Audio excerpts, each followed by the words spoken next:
Friends, welcome back to Vision educator.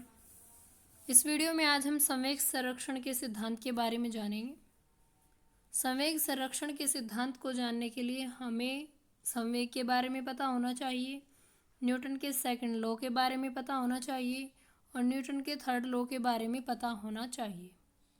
इससे पहली video में मैं आपको संवेग और गति के तीनों नियम बता चुकी हूँ। अगर आपको डीपली जानना है तो आप इससे पहली वीडियो देख सकते हैं। इस वीडियो में हम केवल संवेग संरक्षण के सिद्धांत को जानेंगे। संवेग संरक्षण के सिद्धांत को जानने के लिए पहले हमें पता होना चाहिए कि संवेग क्या होता है। किसी वस्तु के द्रव्यमान और उस वस्तु के वेग के गुणनफल को संवेग कहते हैं। किसी वस्तु का द्रव्यमान m और उस वस्तु के वेग v के गुणनफल को संवेग कहते हैं। P बराबर m इंटू v। नेक्स्ट है संवेग संरक्षण का सिद्धांत। संवेग संरक्षण का सिद्धांत है यदि कणों के किसी समूह या निकाय पर कोई बाह्य बल नहीं लग रहा हो तो उस निकाय का कुछ संवेग नियत रहता है, यानी फिक्स रहता है। अगर कोई भी पिंड है या कोई भी कण है, उसके ग्रुप पर कोई बाह्य बल नहीं लग रहा है, किसी पिंड पर कोई बाह्य बल नहीं लग रहा है तो उसका कुछ संवेग फिक्स रहता है। यह है संवेग संरक्षण का नियम। यानी अगर किन्हीं दो पिंडों के बीच टक्कर लगती है तो टक्कर लगने से पहले और टक्कर लगने के बाद का संवेग बराबर हो। संवेग संरक्षण को एक एग्जाम्पल से समझने की कोशिश करते हैं। सपोज कोई वस्तु A है और कोई वस्तु B है। वस्तु A का द्रव्यमान m1 है, वस्तु B का द्रव्यमान m2 है। वस्तु A v1 वेग से और वस्तु B v2 वेग से। वस्तु A सीधी दिशा में और वस्तु B विपरीत दिशा में आ रही है। और क्या हुआ, अचानक वस्तु A ने वस्तु A जो है वस्तु B से टकराई। वस्तु A और वस्तु B का टकराने से पहले जो संवेग था m1 v1, वो टकराने के बाद जब ये अलग हुई तो इनका जो संवेग रहा m2 v2 वो बराबर होगा, क्योंकि जो संवेग होता है वो होता है द्रव्यमान गुणा वेग के। तो दोनों वस्तुओं का जो संवेग है वो टकराने से पहले और टकराने के बाद बराबर होगा, क्योंकि जब वस्तु A वस्तु B से टकराती है तो ये जिस स्पीड से वस्तु B को टक्कर मारती है, ठीक उसी स्पीड से जो वस्तु उससे ज़्यादा स्पीड से जो वस्तु B है वो पीछे की ओर हट जाती है।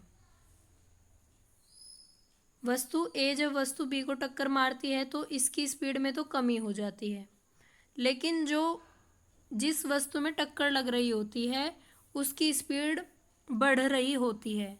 इसी वजह से जो संवेग होता है वो दोनों का बराबर हो जाता है। एक और एग्जांपल देखिए, जैसे सपोज कोई व्यक्ति 60 kg का है और जो नाव है वो 6000 kg की है। नाव जो है ये 2 मीटर प्रति सेकंड की स्पीड से जा रही है और जो व्यक्ति है वो नाव में से छलांग लगाता है।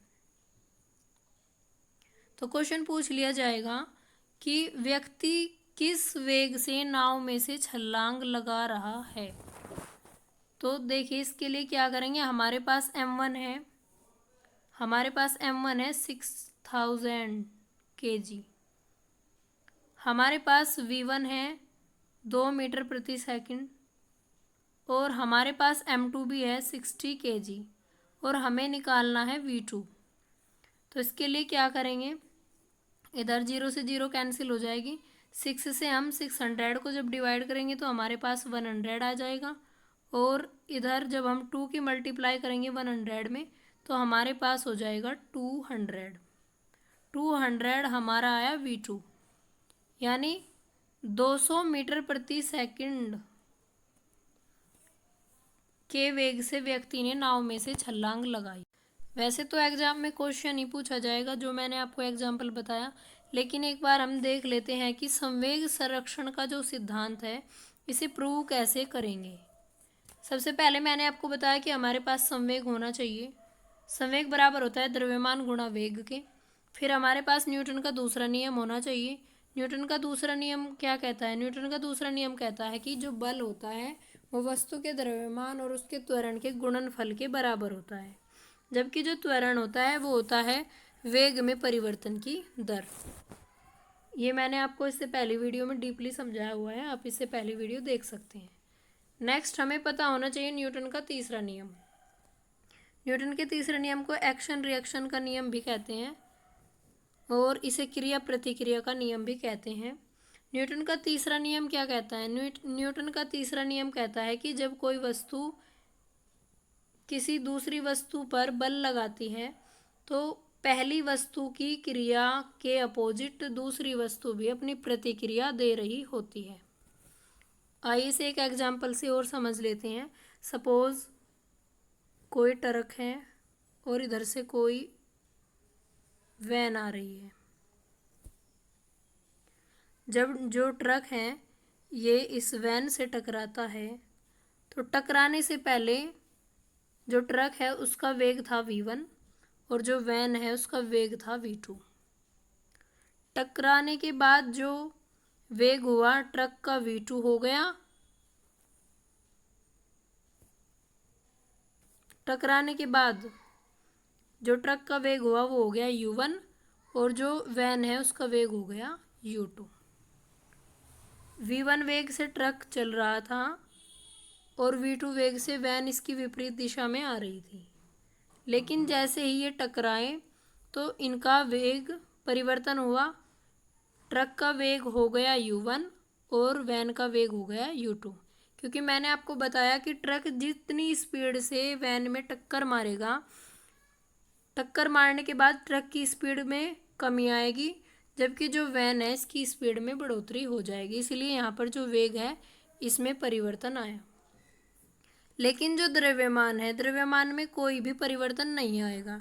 ट्रक का जितना द्रव्यमान है m1 वो वही रहेगा और वैन का जितना द्रव्यमान है m2 वो वही रहेगा, टकराने के पहले भी और टकराने के बाद भी। अब देखिए संवेग बराबर होता है m इंटू वी के। इसीलिए जब ये टकराया तो टकराने पर जो संवेग हुआ वो हुआ m1v1 प्लस m2v2, यानी ट्रक ने जब वैन में टक्कर मारी इन दोनों का जो संवेग आया वो आया m1v1 प्लस m2v2। और टकराने के बाद m1u1 यानी द्रव्यमान गुणा जो वेग है ट्रक का टक्कर मारने के बाद प्लस हो जाएगा m1u1 प्लस हो जाएगा m2u2। वैन के वेग में जो भी परिवर्तन आया, यानी जिस वेग से वो पीछे की ओर खिसकी, और ट्रक की स्पीड में जिस वेग से कमी आई, इन दोनों का योग बराबर हो जाएगा डेल्टा पी, यानी कि संवेग के बराबर हो जाएगा। और यही संवेग संरक्षण का सिद्धांत है। यानी टकराने से पहले और टक्कर लगने के बाद जब वे अलग होती हैं वस्तुएं तो उनका जो संवेग है उसमें कोई भी परिवर्तन नहीं होता, नेट वैल्यू पर कोई भी प्रभाव नहीं पड़ता। यही संवेग संरक्षण का नियम है।